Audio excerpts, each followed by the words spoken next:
The gondola moved through the October mist like a black beetle across gray silk, and Giuseppe Falcone, master glassblower of Murano, counted the bridges as they passed beneath him.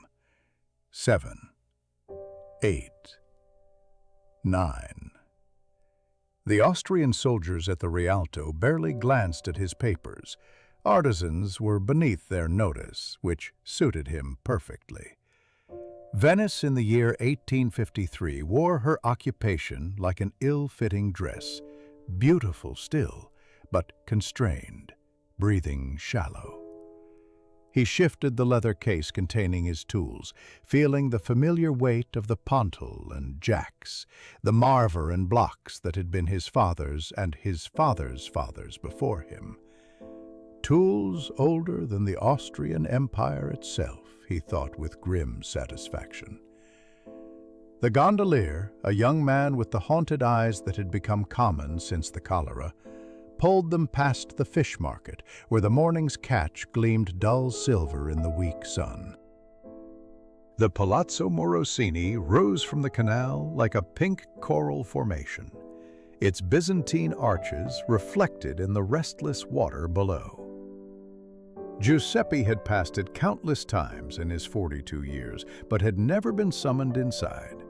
The nobility ordered their glass through intermediaries, usually, but Count Morosini, it seemed, preferred the old ways.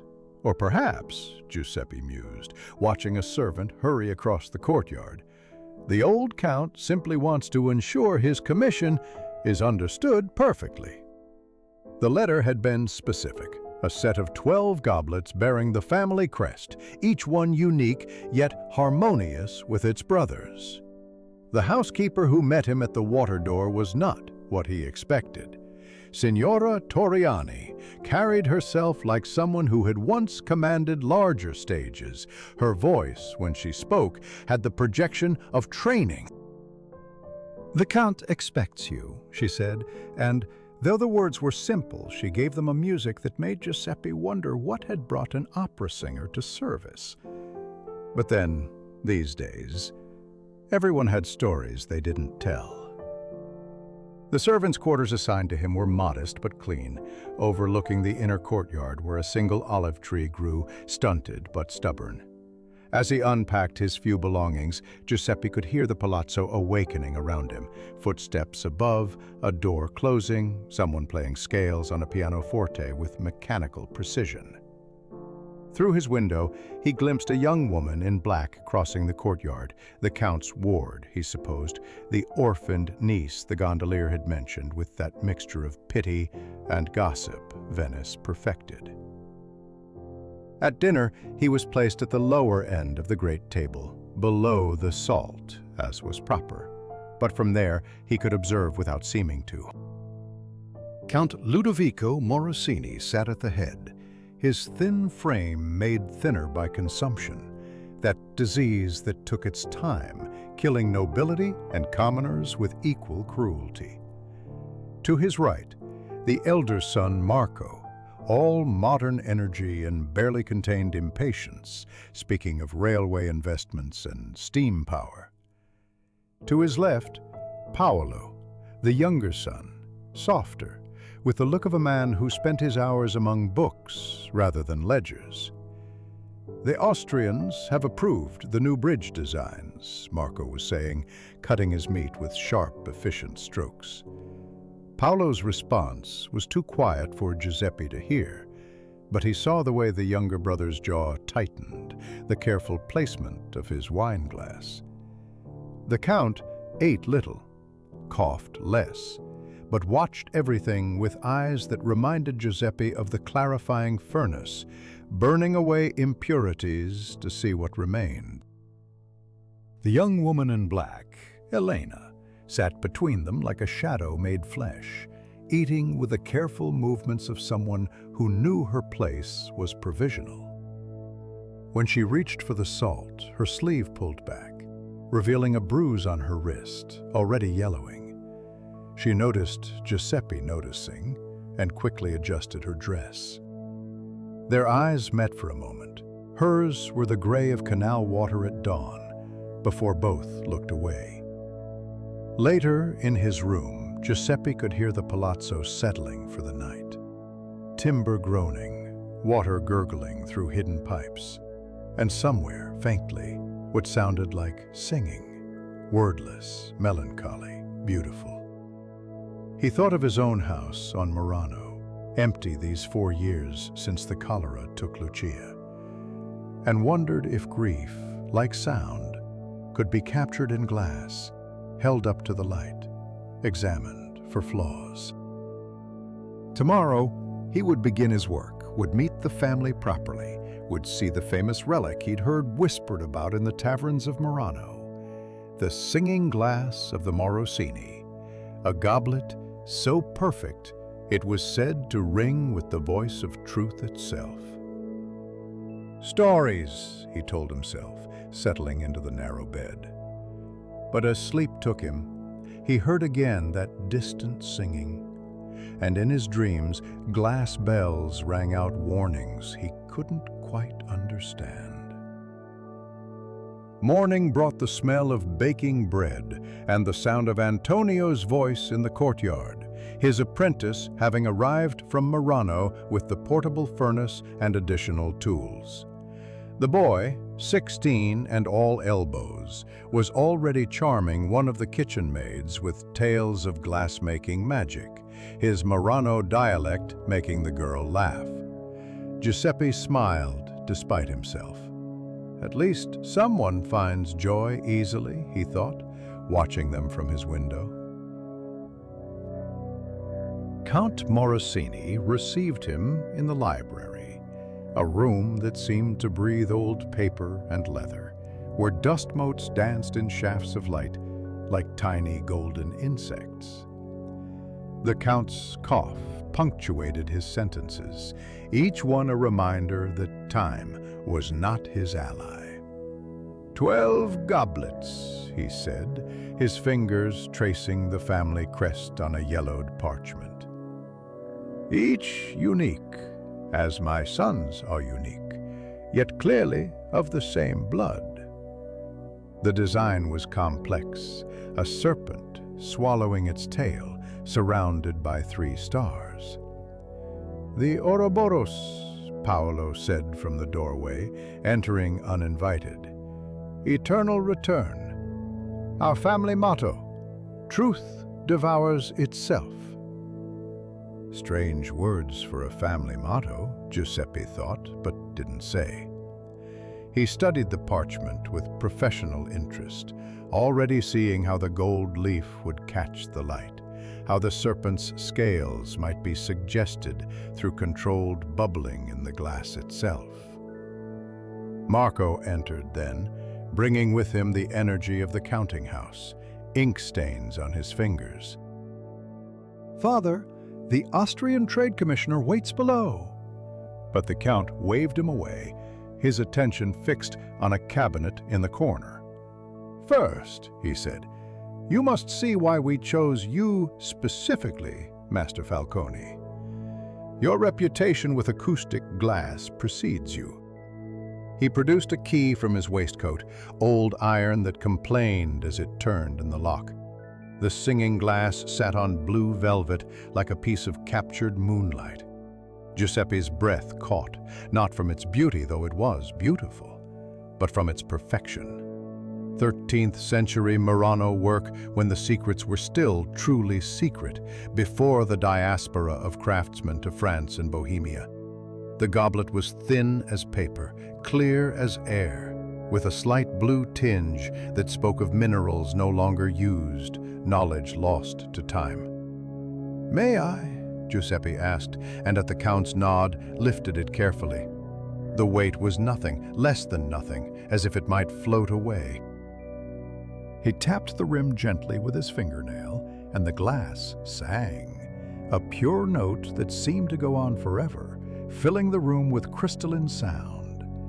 Even after it should have died away, Giuseppe could feel it in his bones, a sympathetic vibration that made his teeth ache pleasantly.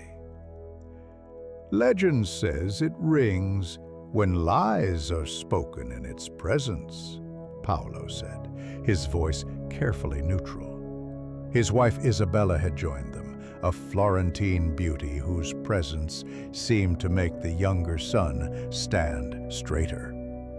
She watched the glass with an expression Giuseppe couldn't read: fear, fascination. "Such stories the old families tell," she murmured, but her hand found Paolo's arm and held it tight. That evening, the glass was brought to dinner, placed at the center of the table like a judge. Giuseppe, again at his lower place, watched the family navigate around it like sailors around a whirlpool. Elena barely looked at it, while Father Benedetti, the family confessor who'd joined them, regarded it with the weary expression of a man who'd heard too many confessions about objects given more power than they deserved. The conversation turned to business, as it always did when Marco spoke. "The Rothschilds are investing in railways throughout the empire. We could triple our capital within 2 years." The Count listened, nodding occasionally. Paolo's counter-argument was passionate. "We are Venetians, not Viennese bankers. Our wealth comes from the sea, from trade routes our ancestors—" And then it happened. A single, clear note, like a finger circling a wine-glass rim. Everyone froze. The singing glass stood untouched, but it rang nonetheless, a sound that seemed to come from within the crystal itself. Giuseppe watched, fascinated, as the family turned to Paolo, who had gone pale. "I spoke nothing but truth," he said quietly. "The glass knows otherwise," Marco said, but there was no triumph in his voice, only a kind of tired satisfaction. The Count said nothing, merely gestured for the glass to be removed. Signora Torriani carried it away like a priest with a relic, and dinner continued in silence, thick as molten glass. Later, Giuseppe examined the dining room alone, running his hands along the walls, testing the acoustics. The room had peculiar properties, certain spots where sound gathered, others where it died. Old palazzos were full of such quirks, he knew, built in ages when architecture served purposes beyond mere shelter. He found Antonio in the courtyard, teaching his kitchen maid to whistle. "Master," the boy said, "did you hear it? They say it happens sometimes when the family argues." Giuseppe nodded absently, his mind already turning over possibilities. In his years of making glass, he'd learned that every piece had its own frequency, its own voice. But for glass to sing unbidden, that required an outside force, subtle as a breath, precise as a tuning fork. He thought of Paolo's pale face, Isabella's grip on her husband's arm, and wondered what truths were worth such elaborate deception. The workshop they'd given him was in the old stable, converted years ago when horses became less necessary than boats. Giuseppe appreciated the high ceilings and the good ventilation. Glassmaking produced fumes that could addle the brain if one wasn't careful.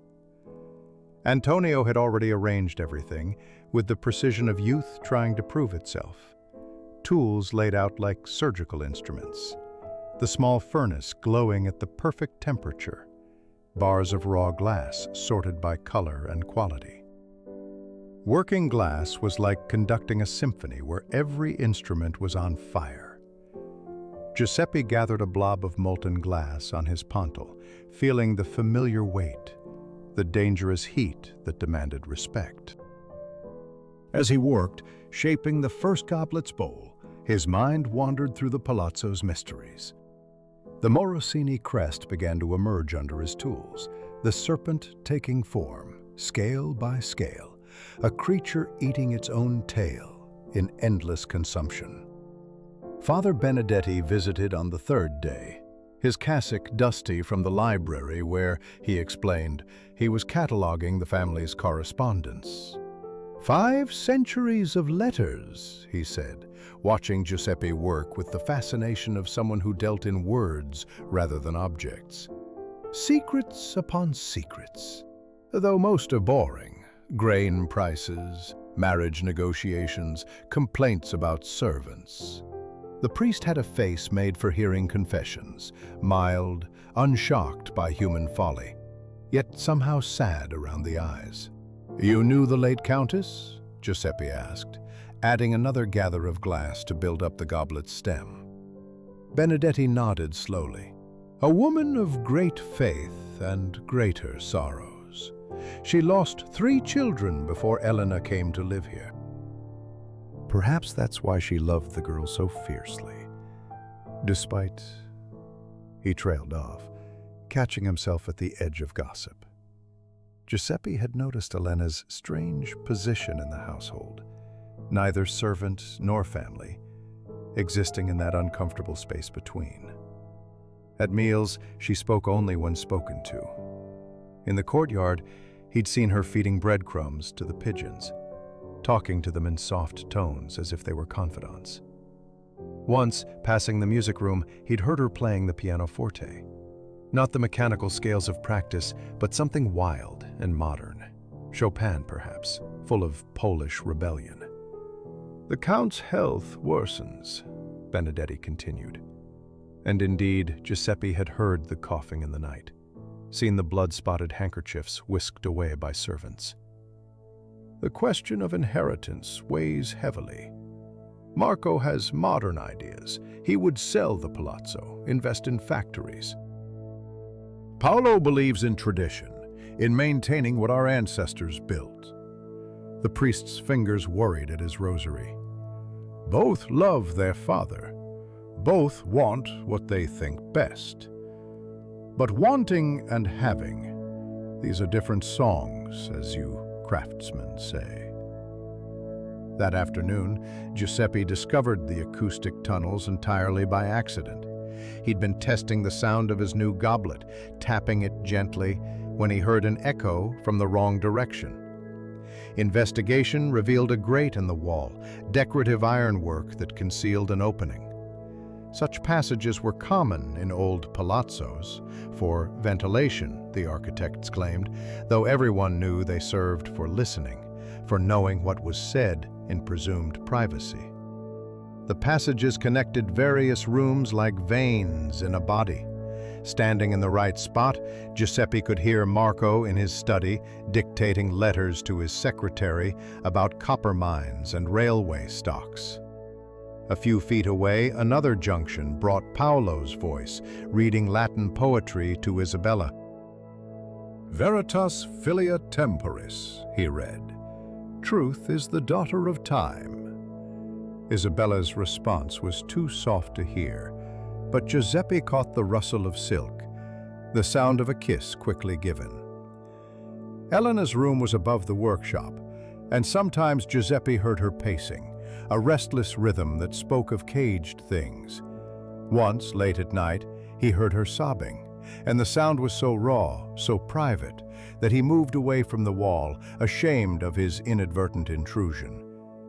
But the next morning, she appeared at breakfast, composed as always, her gray eyes revealing nothing. Antonio, meanwhile, had become the palazzo's unofficial herald, bringing news from kitchen to workshop with the efficiency of youth. "The Austrian officer came again," he reported, polishing glass rods with unnecessary vigor. "Handsome fellow, with medals. Gave a letter to Miss Elena, though she wouldn't take it at first." The housekeeper had to convince her. The boy's expression was disapproving. Austrians were occupiers, after all, no matter how handsome. But Giuseppe had seen enough of the world to know that hearts didn't recognize political boundaries. He thought of his own Lucia, daughter of a rival glass-making family, how their fathers had raged and threatened until love wore them down like water on stone.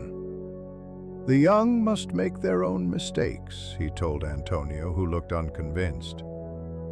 As the week progressed, Giuseppe noticed patterns in the palazzo's life. Every Tuesday, Paolo visited a certain apothecary in the Castello district. Every Thursday, Marco met with men whose clothes marked them as foreign investors. Every evening at 9, Signora Torriani stood at a certain window, looking out at the canal, her lips moving as if singing to an audience only she could see. And throughout it all, the singing glass remained in its cabinet, silent as a held breath, waiting for the next lie to give it voice. November 20th dawned gray and bitter, wind from the Alps cutting through Venice like accusations through a guilty conscience. Giuseppe woke to find frost on his window, delicate as the glass flowers he'd made as an apprentice, before he learned that true mastery lay not in complexity, but in simplicity perfectly achieved. The palazzo was stirring earlier than usual, servants scurrying with purpose, their whispers urgent as steam. The Count had summoned his sons for what Signora Torriani called, with theatrical gravity, the family conference. She'd asked Giuseppe to bring the completed goblets to display, though only 4 were finished. "The Count wishes to see the progress," she said, but her eyes suggested deeper currents. As she turned to leave, she hummed a phrase from Rossini, the moment in Otello, before everything falls apart. In the great salon, they'd arranged chairs in a semicircle, facing the Count's high-backed seat. The singing glass stood on a marble pedestal between them, catching the pale light like a lens, focusing tension into a single brilliant point. Giuseppe placed his completed goblets on a side table, their serpents gleaming gold against crystal, then withdrew to an alcove where he could observe without intrusion. Marco arrived first, carrying ledgers like weapons, his face set in the expression of a man going to war with numbers as his army. Paolo followed, with Isabella, her hand on his arm, both of them moving with the careful dignity of those who know they're about to be judged. Elena slipped in last, taking a chair at the periphery, a dark-clothed ghost at her own family's feast. The Count entered, leaning on Father Benedetti's arm, his thinness more pronounced than ever, consumption having carved away everything superfluous, leaving only will and bone. "My sons," he began, and even that simple phrase triggered a coughing fit that left spots of blood on his handkerchief. When he recovered, his voice was wire-thin but strong. "Time grows short. The physicians speak in weeks now, not months." Paolo started forward. "Father, you shouldn't..." But the Count raised his hand, a gesture that still carried absolute authority. "I must decide the future of this house, these holdings, this name that has endured since the serene republic was truly serene." He looked at the singing glass. "Let it bear witness, as it has for 600 years. Marco stood, spreading his papers on a table with practiced efficiency. "The facts are simple, Father. Our shipping interests lose money each year. The Austrians favor their own merchants. But industry, modern industry, that's where opportunity lies. I've negotiated partnerships that would transform our wealth, make it grow rather than slowly bleed away." His voice gained passion as he spoke of factories and railways, of a Venice connected to Milan, Vienna, Paris, a node in a web of commerce that would make the old sea routes obsolete. The glass remained silent, catching light but giving no sound. Paolo rose when his brother finished, moving with the measured pace of someone choosing words like selecting weapons. "My brother speaks of transformation as if it were salvation," he said softly. "But what transforms can also deform. Yes, we could sell our patrimony, become investors in Austrian schemes. We could tear down what our ancestors built stone by stone, ship by ship, replace beauty with efficiency, tradition with profit. His voice grew stronger. But then we would no longer be Morosini. We would be merely rich, which is to say, we would be nothing. He spoke of preserving the old trade routes, of waiting for Austrian power to wane as all empires waned, of keeping faith with their history. Isabella watched him with shining eyes, her fingers pressed to her lips. Elena stared at the floor. Father Benedetti's expression revealed nothing. A professional necessity, Giuseppe supposed, for one who heard all sins and judged none. I would rather die a Venetian than live as Vienna's servant, Paolo concluded. And in that moment, the singing glass sang, not softly as it had at dinner weeks ago, but with a clear, accusatory note that filled the room like divine judgment. Everyone turned to stare at Paolo, who had gone white as Istrian marble. "No," he said, stepping back. "I meant every word. I spoke truth." But the glass sang on, its note pure and damning, until finally it faded into silence that was somehow worse than sound. Marco's face showed no triumph, only a grim satisfaction tinged with sadness. "The glass doesn't lie, brother. It never has." The Count said nothing, his eyes moving between his sons, like a man watching his world fracture along inevitable lines. Isabella had moved to Paolo's side, her hand on his shoulder, but he shrugged it off, staring at the glass with something approaching hatred. "Perhaps," Father Benedetti said carefully, "we should consider that truth has many faces. What we believe and what we say don't always align, even when we think they do." But his words fell into the silence like pebbles into deep water, leaving barely a ripple. Giuseppe, from his alcove, noticed something others had missed, a slight movement of air near the window, curtains stirring when there should be no draft. He filed this observation away with all the others he'd been collecting, pieces of a puzzle that was beginning to show its shape. The singing glass stood innocent on its pedestal, a beautiful object that had just destroyed a man's credibility with a single, perfect note. The workshop became Giuseppe's refuge in the days following the accusation.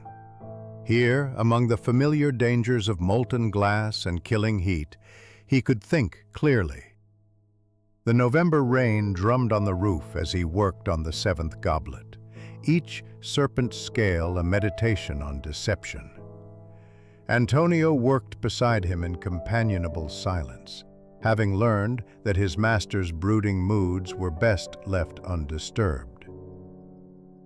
"My grandfather," Giuseppe said suddenly, surprising them both, "told me that glass remembers everything, every breath that shaped it, every tool that touched it, every sound that moved through it while it cooled." He held up the goblet, examining how light fractured through its curves. He believed that if you knew how to listen, glass would tell you its secrets. The memory came unbidden. Old Stefano Falcone in his workshop, deaf from years near the furnace but still able to hear glass sing. He'd taught Giuseppe about harmonics, about how every piece of glass had what he called its voice, a frequency at which it would resonate. "Strike middle C on a pianoforte near a glass tuned to that note," the old man had said, "and the glass will answer, even from across the room." That evening, after Antonio had gone to walk his kitchen maid home through the narrow streets, Giuseppe began his experiments. He'd borrowed a set of tuning forks from the music room. Elena had been there, but fled when he entered, leaving behind sheet music covered with margin notes in a careful hand. The forks ranged from low A to high C, each one precisely calibrated. He started with his own goblets, tapping each fork and holding it near the glass, listening for sympathetic vibrations. The third goblet responded to F sharp, humming faintly when the fork sang. The fifth preferred B flat. Each had its voice, determined by thickness, shape, density, 100 variables that made every piece unique. But what of the singing glass?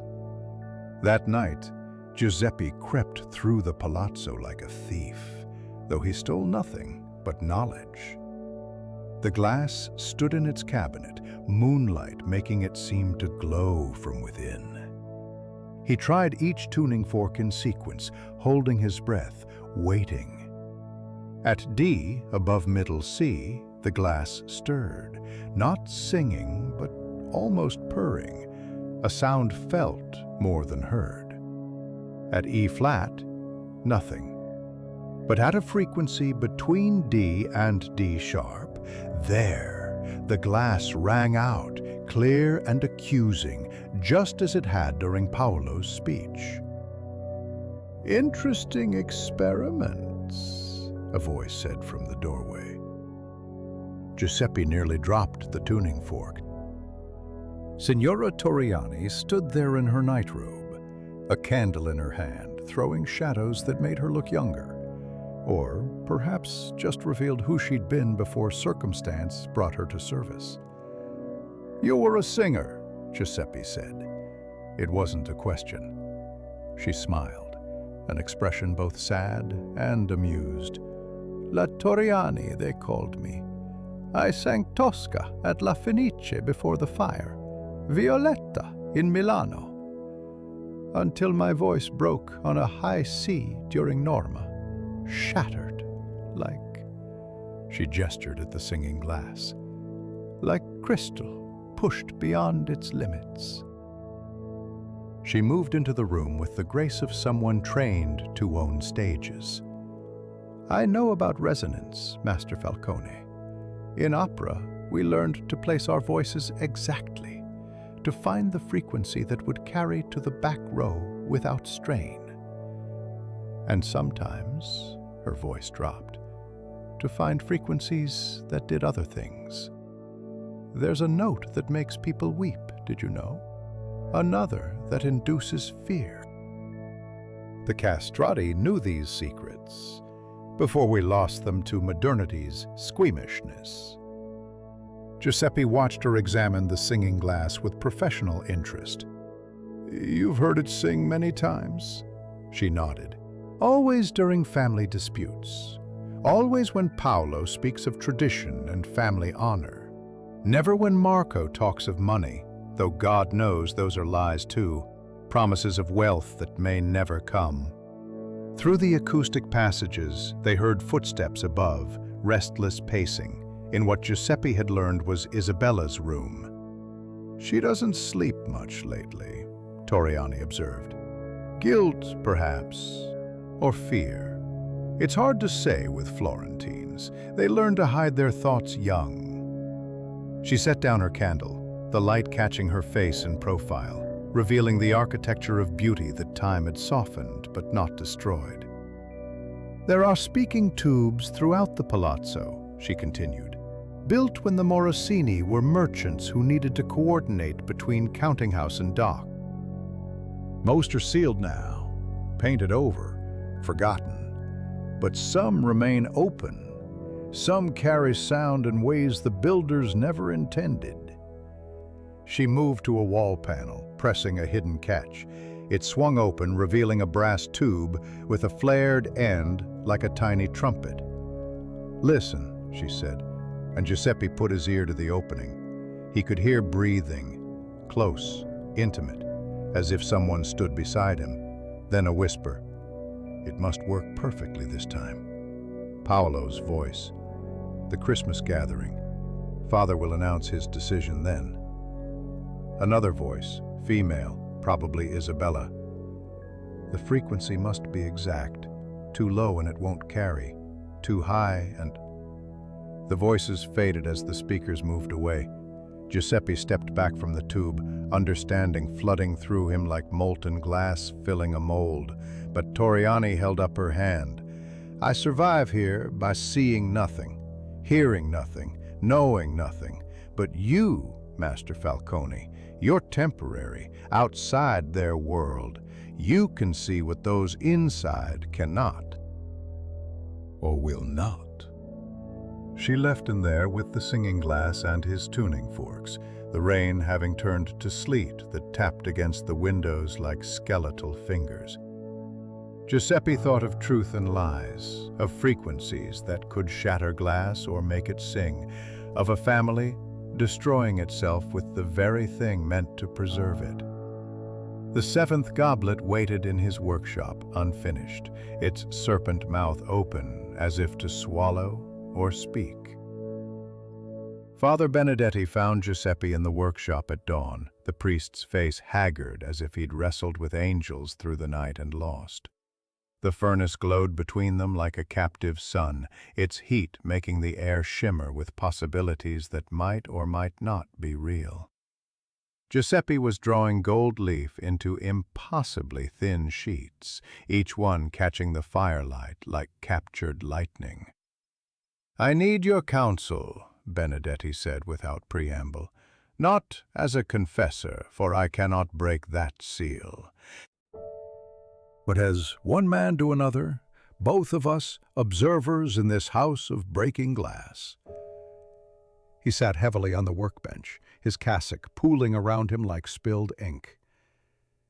Giuseppe continued working, knowing that some conversations came easier when hands were busy and eyes had somewhere else to look. I've been with this family 27 years, the priest continued. I baptized both sons, married Paolo to Isabella, gave last rites to the Countess and the 3 infants who never lived to see their first Easter. His fingers found his rosary, an unconscious gesture worn smooth by decades of repetition. I know their sins better than they know them themselves. The problem with confession, Master Falcone, is that people tell you their version of the truth, not the truth itself.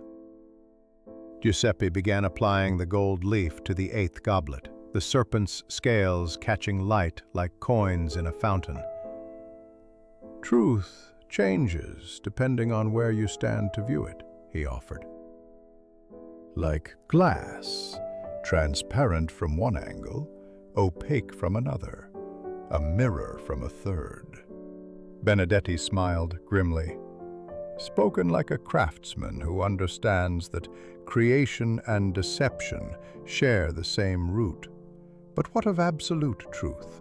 What of the truth that rings out whether we acknowledge it or not? He gestured toward the main house where the singing glass waited. That cursed object has become their god, their judge, their executioner.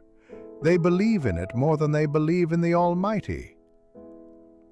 Through the workshop window they could see Antonio in the courtyard teaching his kitchen maid to blow soap bubbles, a glass blower's trick for understanding how breath becomes form. The girl laughed as rainbow spheres floated between them, each one perfect until it met the world and burst. Giuseppe thought of innocence, how it too was a bubble, beautiful and doomed. Marco came to confession yesterday, Benedetti said carefully. I cannot say what he told me, but I can say what he didn't tell me. He never mentioned his meetings with the Austrian Trade Commissioner, never spoke of the documents I've seen him burning in his study fireplace, as if omission weren't its own form of lie. The priest's voice carried the exhaustion of someone who'd absorbed too much human frailty. Giuseppe had seen those burned documents too, or their remains, paper edges curling like dying moths in the grate when he'd delivered a goblet to Marco's study. The eldest son had covered them quickly, but not before Giuseppe glimpsed official seals, Austrian eagles clutching thunderbolts. "Perhaps he protects the family in his own way," Giuseppe suggested. "Or perhaps he protects himself," Benedetti countered. "Paolo isn't the only one who fears what change might bring. Marco's modern world requires collaboration with our occupiers. Some would call that treason, no matter how much profit it brings." He stood, pacing the small workshop like a caged theologian. "And between them, Elena suffers, that poor child who belongs nowhere and to no one." This surprised Giuseppe. "She has no claim to inheritance?" Benedetti shook his head. "The Count's brother's daughter, yes, but born on the wrong side of the sheets, as they say. The Count took her in from Christian charity when her mother died. But charity and inheritance are different gospels. Unless she marries well." He trailed off, and Giuseppe thought of the Austrian officer Antonio had mentioned. The letters refused, then accepted. "Isabella came to me last week," Benedetti continued, then caught himself. "No, I shouldn't." But then, she didn't come for confession. She came for advice about harmonics, of all things. Asked if I knew whether sound could be considered a form of bearing false witness. Such a specific question from such an intelligent woman. He looked meaningfully at Giuseppe, who kept his expression neutral as the glass he worked. They were interrupted by a coughing fit from the main house, the Count's consumption announcing itself across the courtyard. It went on, a sound like tearing silk, until finally it stopped. In the silence that followed, both men found themselves holding their breath, waiting to see if it would resume, or if silence meant something worse. "He'll announce his heir at Christmas," Benedetti said finally. 3 weeks to prepare for either renovation or preservation, for the future or the past. The singing glass will be present, of course. It always is for momentous decisions. He moved toward the door, then paused. "You know, in seminary they taught us that Lucifer was the most beautiful of angels before the fall. Beauty and truth aren't always allies, Master Falcone. Sometimes beauty serves to make the lie more convincing." After the priest left, Giuseppe returned to his work, but his mind wandered through the palazzo's maze of sound and silence. He thought of Paolo with his mysterious apothecary visits, of Isabella with her questions about harmonics, of Marco burning documents in secret, of Elena feeding pigeons while her future dissolved like soap bubbles in winter air. And at the center of it all, the singing glass waited, a beautiful trap that someone had learned to spring with deadly precision. Signora Torriani invited Giuseppe to her quarters on a Thursday evening when the family had gone to the teatro. Her rooms were on the 3rd floor, overlooking a small canal where gondoliers sang for tourists. Badly, she noted with professional disdain. The space itself revealed her history. Playbills from La Scala and San Carlo framed on the walls. A costume from La Traviata, displayed like armor from a lost war. And everywhere, the particular order of someone who had learned to live efficiently in theater dressing rooms. "Tea?" she offered, though what she poured was grappa, clear as water and strong enough to etch glass. "You've been watching, listening, learning. Good. This house needs someone who sees clearly." She settled into a chair that had seen better decades, its velvet worn smooth where her hands rested. "Let me tell you about sound, Master Falcone. Not the physics of it, you know that, but the politics of it, the power of it.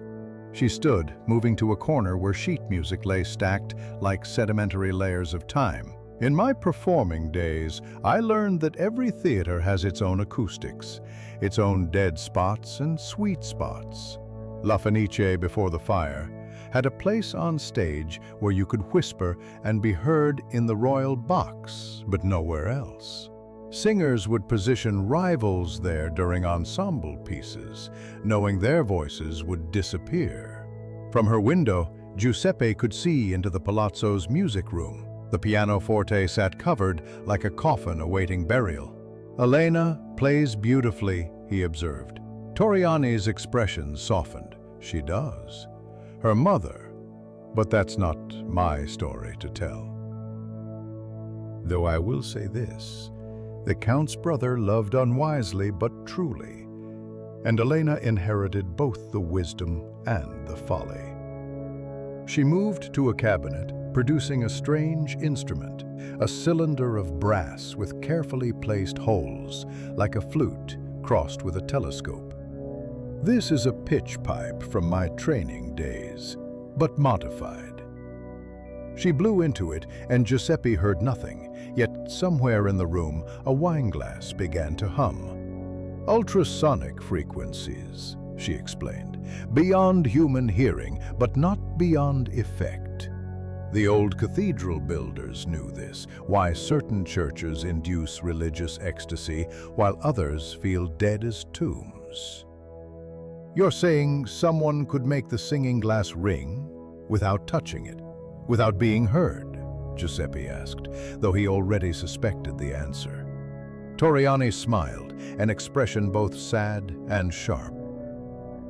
"I'm saying that in a house full of speaking tubes and acoustic passages, where every room connects to every other through channels of air and sound, many things are possible." She led him to a panel in her wall, pressing hidden catches with practiced ease. Behind it, a network of tubes branched like bronze veins. The Morosini who built this palazzo was paranoid even by Venetian standards. He wanted to hear everything, know everything. His descendants inherited the architecture but forgot its purpose. She selected one tube, holding it to her ear, then gestured for Giuseppe to listen. Voices carried through with startling clarity. Paolo and Isabella in their quarters, 2 floors below. "The Austrian grows impatient," Isabella was saying. "His letters to Elena become more urgent." Paolo's response was bitter. "Let him wait. My cousin has no dowry, no prospects. If the Austrian wants damaged goods, he should at least wait until after father announces his decision." Giuseppe pulled away, uncomfortable with such intimate eavesdropping. But Torriani held up a hand. "Listen to what comes next." A new sound emerged, a high, thin note, barely audible, like the sound of wet finger on crystal rim, but steadier, more mechanical. "Every Tuesday and Thursday," Torriani whispered. "When Paolo visits his apothecary, he returns with headache powders, but also with something else." She produced a letter from her desk, elegant handwriting on expensive paper. "This came for me yesterday." An offer to return to the stage, not as a singer, but as a voice teacher in Vienna. Generous terms, immediate employment, travel expenses paid. She set it aside carefully. "I've received no such offers in 5 years. Curious that it should come now, when the family stands at such a crossroads." Giuseppe understood. "Someone wants you gone." "Someone who knows you notice too much," she nodded. "But I have nowhere else to go. This is my stage now, reduced though it may be. And besides," her voice grew fierce, "I was here when the Countess died, holding her hand while her sons argued over copper mines in the next room. I promised her I'd look after Elena. Promises to the dying carry weight, don't you think?" Through the speaking tube came another sound, footsteps, quick and light. Elena's voice, talking to someone. "I cannot," she was saying. "You don't understand what you're asking." A male voice responded, too muffled to make out clearly, but the accent was unmistakably Austrian. "After Christmas," Elena said. "After Uncle announces his decision. Then I'll have nothing left to lose." Toriani closed the panel with a soft click. "The girl plans to elope. The Austrian officer has promised marriage, a house in Vienna, escape from this tomb of a palazzo." But she doesn't know what Paolo knows, that the officer already has a wife in Innsbruck. She met Giuseppe's shocked expression with weary knowledge. "I have friends still in the theater world. They travel, they gossip, they know things. The officer seeks a Venetian mistress, not a wife. Elena would be ruined." Giuseppe thought of the gray-eyed girl feeding pigeons, playing Chopin with desperate energy, wearing black like armor against the world.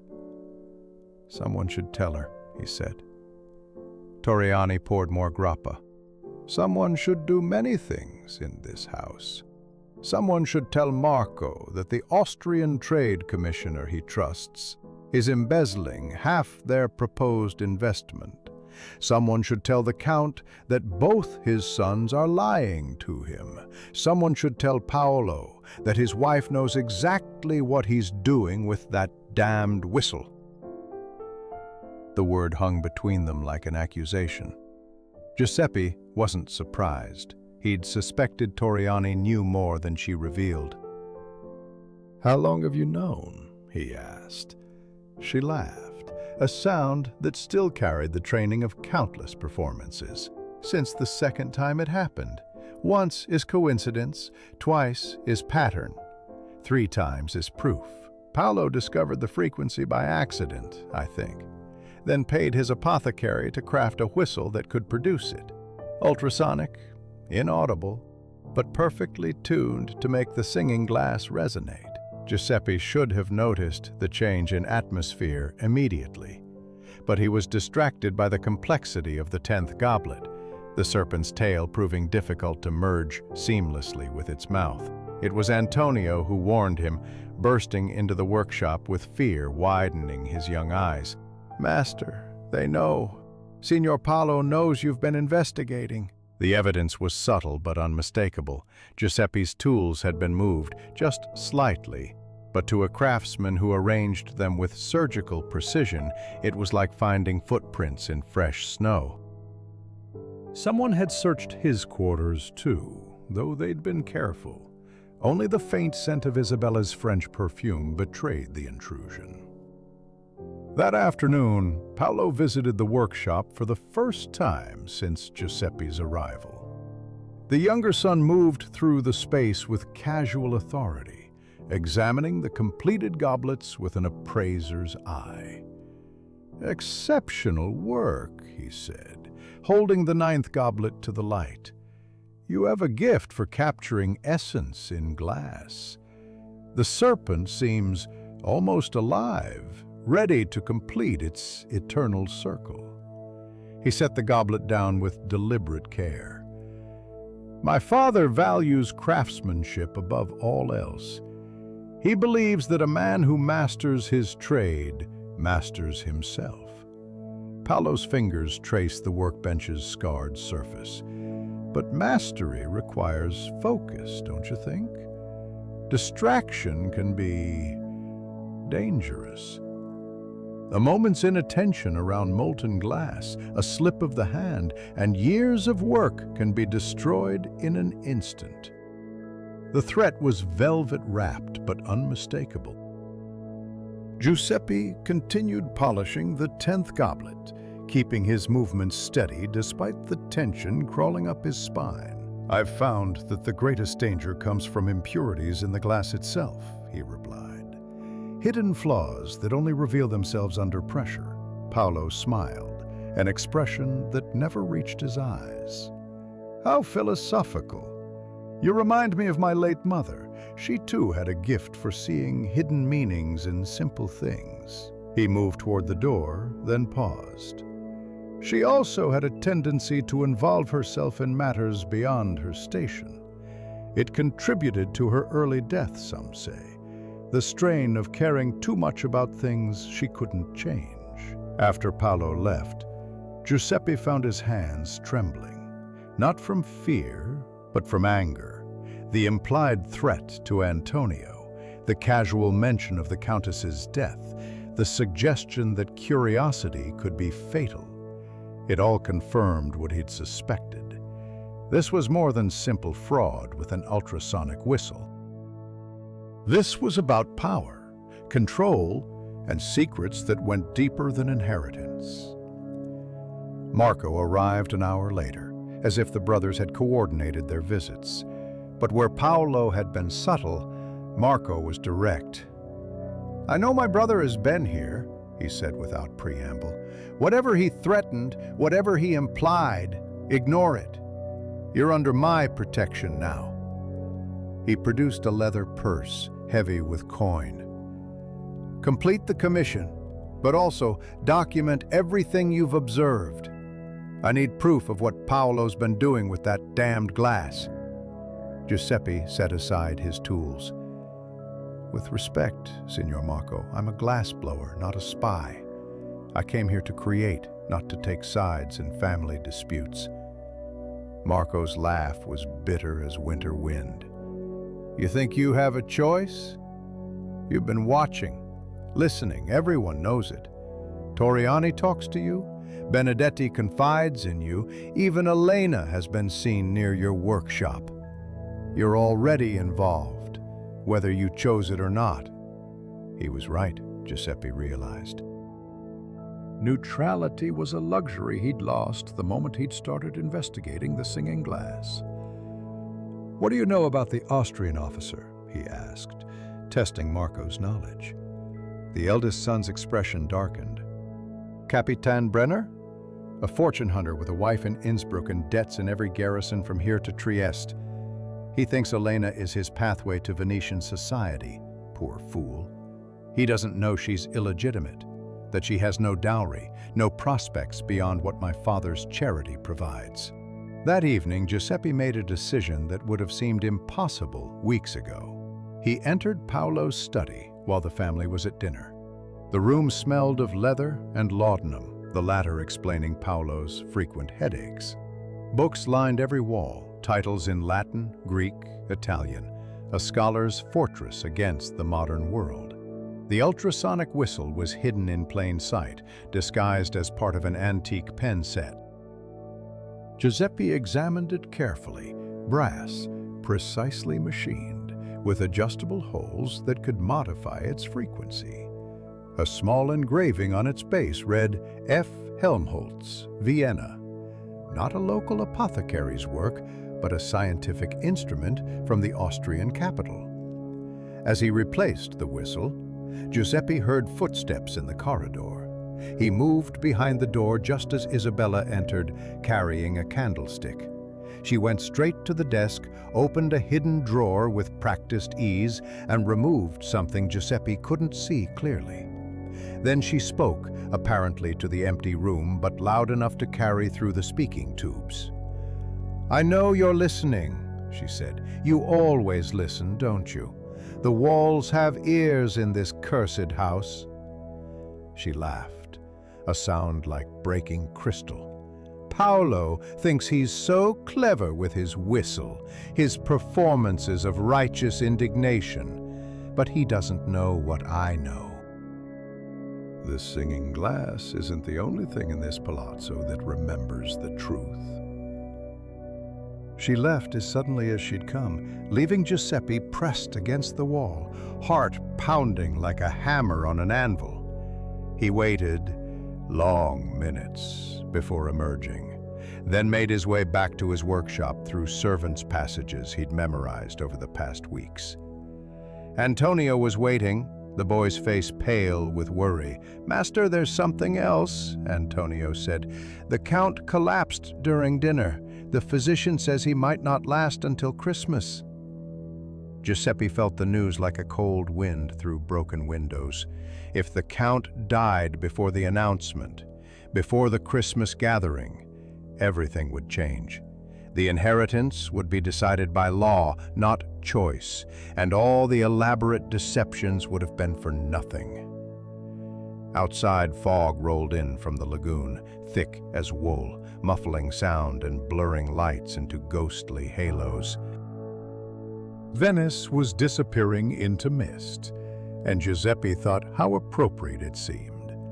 A city of illusions dissolving into vapor, leaving only the hard edges of truth behind.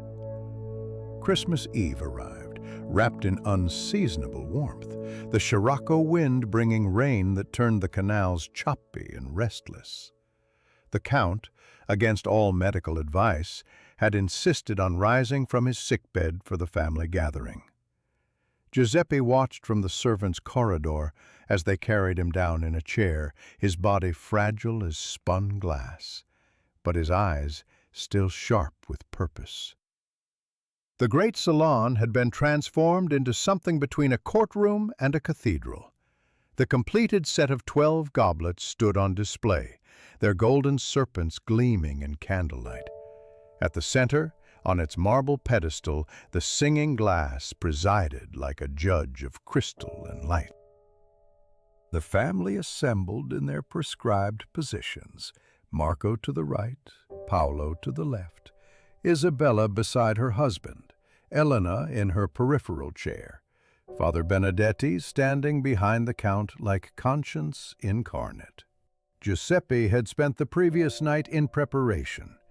With Antonio's help, he'd installed small mirrors at strategic points around the room, ostensibly to display the goblets better, but actually to reveal hidden angles, to show what was meant to remain unseen.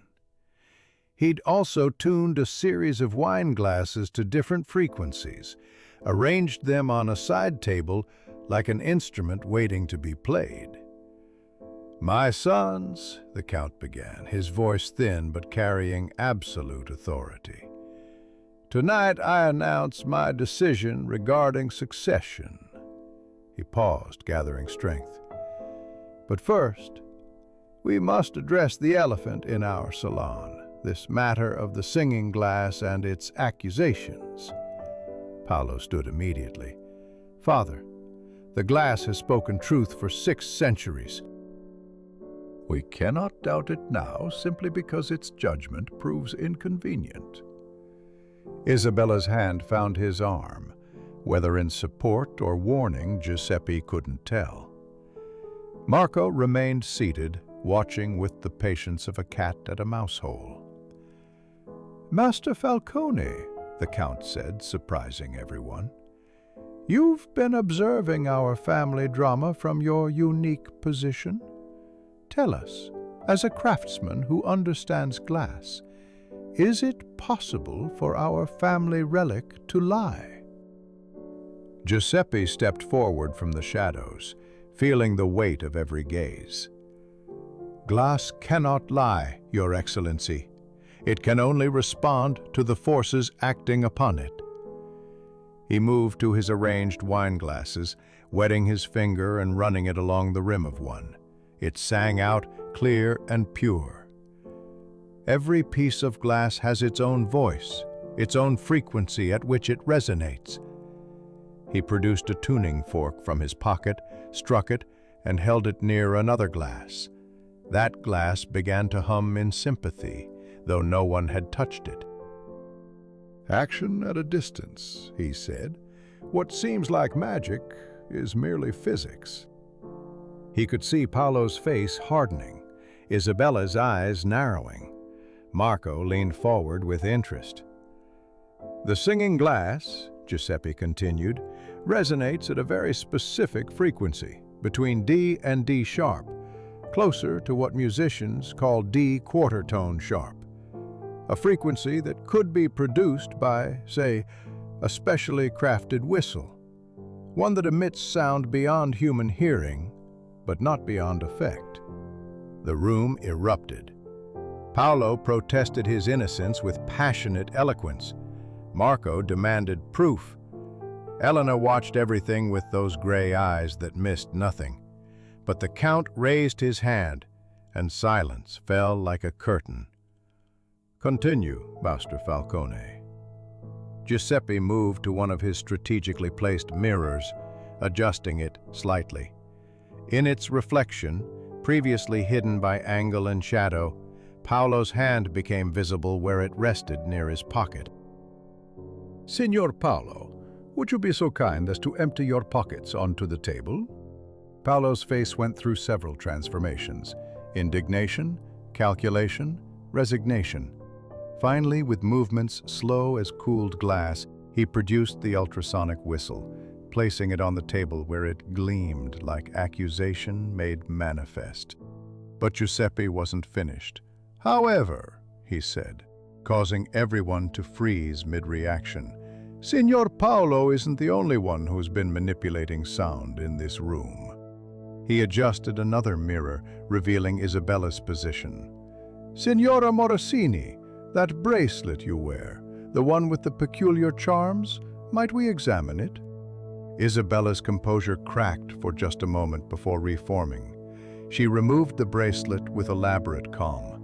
Giuseppe took it, showing how one charm was actually a tiny whistle, even higher in pitch than Paolo's. "Two whistles," he explained, "creating interference patterns. When both blow together, they can either amplify the effect or cancel it entirely, depending on their phase relationship."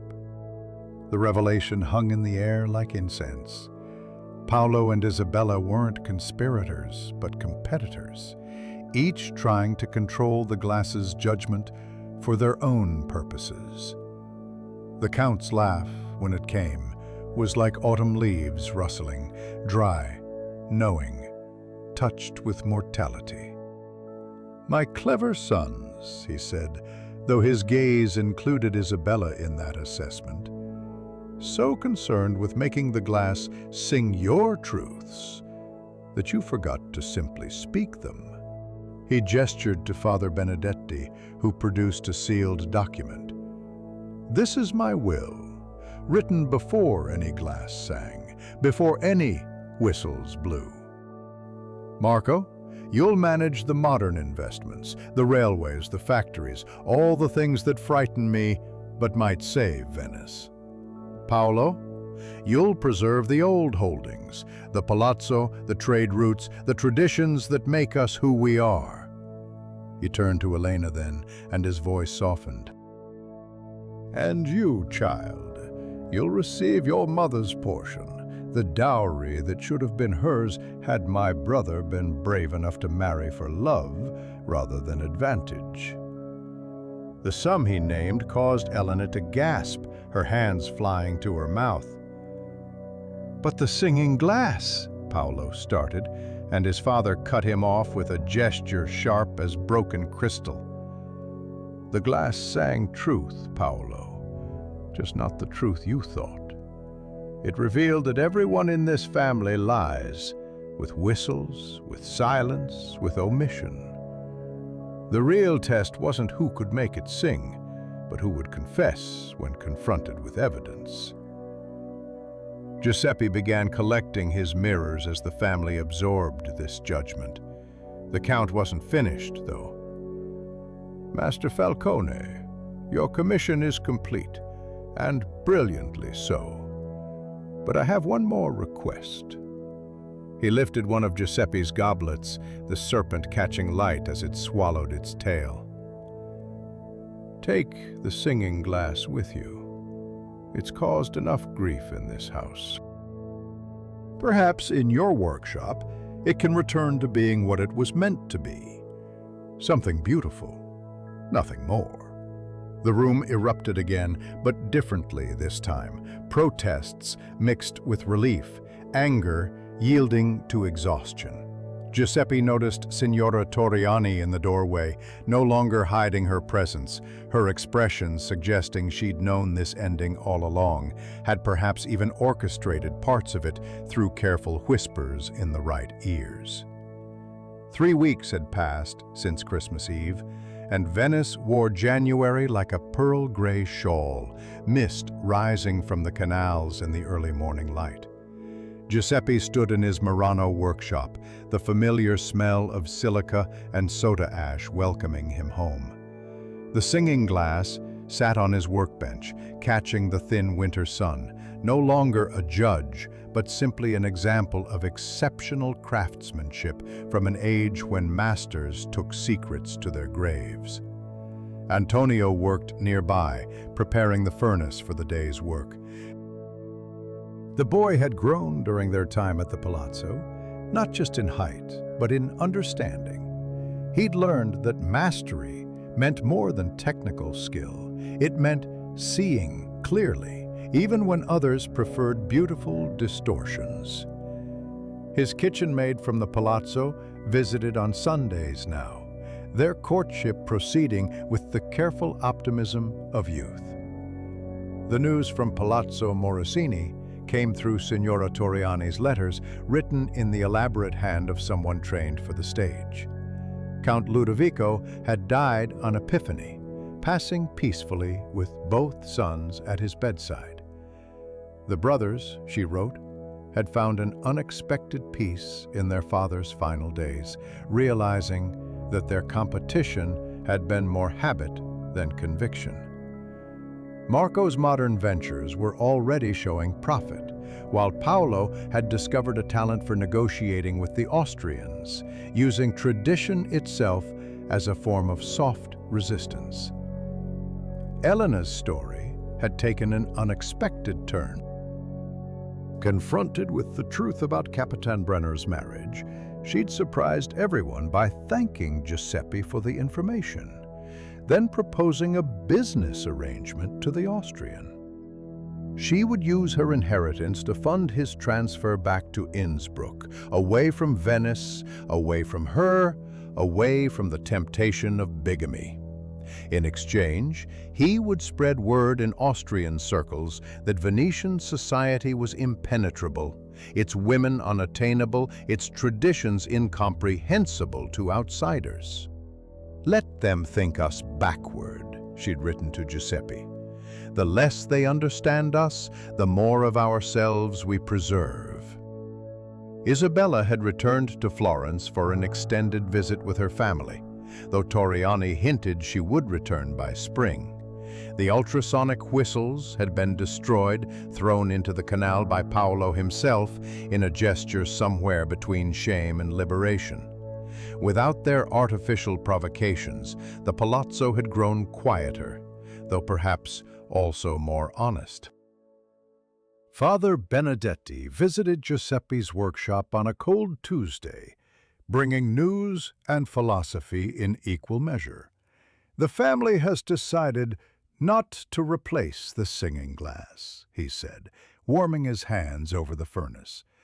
"They've discovered they prefer uncertainty to false certainty. Better to doubt everything than to trust a lie dressed as truth." Giuseppe showed him what he'd discovered about the glass itself, how its legendary properties were partly real, partly imagined. "It does resonate at unusual frequencies," he explained, demonstrating with various tuning forks. "The 13th century masters knew secrets we've lost. About minerals, about tempering, about the relationship between form and sound. But its ability to detect lies?" He shrugged.